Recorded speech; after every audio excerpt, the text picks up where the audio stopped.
Welcome to the adventures of Sophia. Join us on Sophia's journey to Olympus. The soil was thick where no one dared to tread, and vines were black as roots of buried thread. Sophia came where bloom and bone entwine, where life begins again through death's design. Demeter sang of what the worm once knew, that all things fall to rise in altered hue. A tree will split, a stem will bend and break, but from the ash the seed begins to wake. She learned to love the rot that feeds the rose, to bless the fall that makes the spiral close. The wheel turns on, and loss becomes a gate. Each fading light prepares another state. But Hades came with stillness in his hand, a flawless field, untouched by death or land. No change, he said, no pain, no bloom, no time. She turned from him toward mud, decay, and rime. The sky was red, Ares' drums were loud and bare, each breath became a weapon in the air. Sophia stood where fear becomes a flame, where rising once will never be the same. She learned to meet the strike and shape its path, to turn the burn of dread into her wrath. Each scar she bore returned with double might, each fall a step that pulled her into flight. But every win gave rise to stronger foes, the circle spun where no one ever knows. Does power end or feed the war through pain? Can strength be free when fear becomes its chain? Then Hades came with silence on his breath. No battle, no ascent, and no more death. She nearly dropped her blade, but then she cried, "My peace is won where wounds are justified." The sun rose sharp, a blade across the sky, its edge too clean for anything to lie. Sophia climbed where every line was flame, the hall of truth, where light and judgment name. Apollo stood, no veil across his gaze, his eyes the map through which all paths appraise. "Perception comes," he said, "but never free. The light will show what you're not meant to see." She saw the threads, how motion bred its cost, how every gain entwined with something lost. And then the light grew fierce, a crown of glass, where meaning shattered, letting none to pass. Hades stood still behind the flare and gleam, and whispered, "Truth is just a burning dream." She turned her head, but not to flee or fall, and learned to blink, to choose, to see it all. No roads were marked, and none returned the same. Each stone she stepped had never had a name. Sophia walked where nothing kept its role, where Hermes shaped the edge of self and soul. "Transition," said the god, "is not a line. It loops, it trades, it crosses by design. To reach the end you cannot go ahead. You give a word and get yourself instead." She gave a gift, a truth she once had worn. It came back twisted, broken, half reborn. The bridge she built collapsed beneath the weight. A name she trusted turned and named her fate. Then Hades came with chains disguised as thread. "Stop crossing, choose, be whole, or else be dead." She laughed once more and leapt the shattered seam, not forward but between, a sideward gleam. The trees were still, the world withdrew its sound, a place where only inward steps are found. Sophia walked alone through root and leaf, where silence dressed her sorrow into grief. Artemis watched in shadows, one with land, and taught her how to hear without demand. Through solitude her senses came alive. Her strength grew sharp where no one else could thrive. The deeper in she moved, the more she knew that being one is how you guard the two. Vigilance was not fear, but love held tight, a readiness to shield what flees the light. But Hades stood within a hollow tree.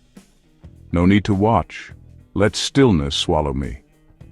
She felt the hush could cage her breath and mind, and ran back out to learn, not just to find. The molten heart of form began to glow, where labor moved and thought began to flow. Sophia stood where sparks and vision meet, where only fire and focus could complete. Hephaestus spoke with hammer, not with word, and in his strikes intention's soul was heard. She learned to bind her dreams in metal shape, to bend her pain into a tool or cape. Each effort held the memory of design, and every flaw became a working sign. What once was thought now gleamed as shining stone. No vision lived unless it bled and groaned. But Hades came, and all the steel turned gray. "Why build?" he asked. "It all will break one day." She wiped the ash and shaped her hands anew. To make, though brief, is still a thing most true. Where roses wept and marble held its breath, Sophia came through gardens thick with death. And yet the bloom was sweet, the thorns precise, each longing held its form like blade in ice. Aphrodite stood with gaze of fire and glass and taught her how the tides of yearning pass. Desire alone will burn without a shape, but form alone will crumble, void of grace. Together joined, they pull the soul in flight, a union born where hunger meets the right. And in that joining something deep was healed. The self no longer broke, but was revealed. But Hades came with scent too sweet to bear. "Take this," he said, "and never need to care." The form was false, the love a binding chain. She broke the charm and walked through realer pain. In marble halls where oaths are set in stone, Sophia stood where bonds become the throne. Hera sat in robes of law and flame, and every vow was carved into a name. To keep one word is not a passive thing, it builds the house, the table, and the ring. Fidelity, she learned, is not mere stay, it is the force that keeps the dark at bay. From loyal heart came unity made strong, and unity gave power to belong. No kingdom stands without the vow made true. No voice is real unless it echoes too. But Hades whispered, "Loyalty's a cage. Let every bond dissolve, release your rage." She watched the stone begin to crack, then said, "A promise lives when not by fear it's fed." She entered halls where minds were drawn like blades, and every move was weighed before it fades. Athena stood with shield and sharpened gaze, where wisdom danced within a moral blaze. Sophia learned that knowing was not all. It had to rise with virtue, lest it fall. To act from thought, yet still from what is right. To measure power not by will but light. And action came not freely but through fire, where choice was sifted by both rule and liar. Only through both could deeds be worth their name. A strike not blind, a spark that holds its aim. But Hades came, and doubt was thick and wide. What virtue stands when all your truths divide? She paused, then moved with care and steady hand. To act in shadow is still to take a stand.